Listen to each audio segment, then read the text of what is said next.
hewan peranakan, ya, tepatnya hewan peranakan. Nah, kalau bahasa sekarang untuk peranakan itu sering disebut blasteran, ya, tapi untuk urang ikan blasteran.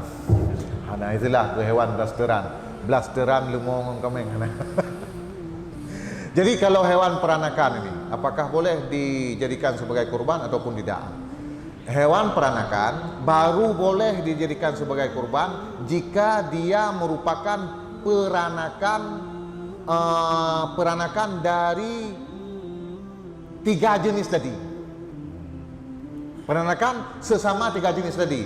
Kalau peranakan antara salah satu dari 3 jenis dengan hewan lain yang bukan 3 jenis tersebut, ini tidak boleh. Nah, maka kalau peranakan antara sapi dengan rusa tadi, ya, kalau sapi dengan rusa, peranakan sapi dengan rusa, lahirlah satu hewan baru yang entah namanya apa nanti, ya, ini tidak boleh dijadikan sebagai kurban. Yang boleh dijadikan sebagai kurban adalah yang merupakan peranakan sesama hewan yang tergolong dalam kategori ni'am. Ni'am itu apa? Unta, kerbau, lembu, kambing, biri-biri, kibas. Jadi pukan lemah dengan apa rusa tadi tidak boleh.